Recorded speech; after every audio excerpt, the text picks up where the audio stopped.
In this slide, we are going to see impact of climate change on sea level and ocean acidification. When it comes to sea level rise, so we should understand that this is a direct effect of climate change, and the major impact for the sea level rise is the melting of grounded ice. The meltwater eventually reaches the ocean and increases the total amount of water in ocean, and therefore leads to sea level rise. Now measurements confirm that the sea levels are already rising as temperature has gone up, and we can say with certainty that this will continue over the next century. Coming to IPCC 6th assessment report, this has predicted that sea level will rise by 44 to 76 centimeter, that is 17 to 30 inches,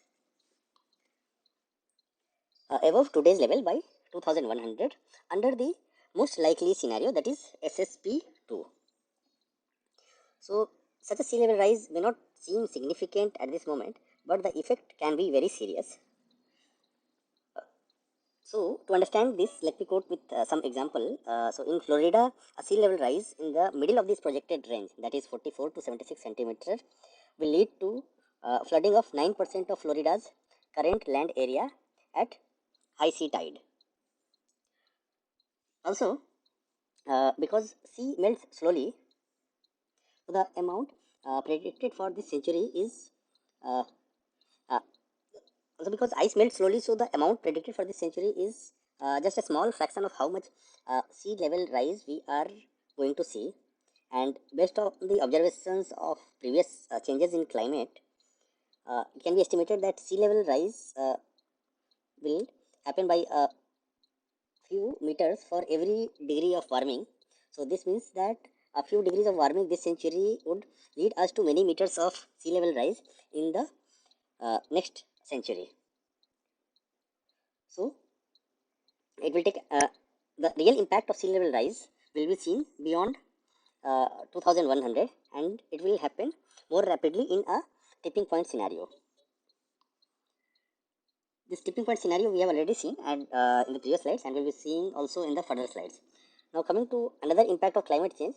So this impact is called ocean acidification. Now this is another consequence of emissions, because carbon dioxide is in the atmosphere, and about a quarter of this carbon dioxide emitted into the atmosphere as a result of human activities ends up in the ocean, where carbon dioxide is converted to carbonic acid. So carbonic acid stands for H2CO3. So basically it's a combination of H2O, that is water, and CO2, that is carbon dioxide. Now the net result is that as a result of continued emission of carbon dioxide by humans, the ocean absorb more and more carbon dioxide, and ocean become more acidic. Now this can have important effects on the ocean ecosystem. For example, decreasing the ocean's pH makes it harder for calcifying species to build and maintain their cells and skeletons.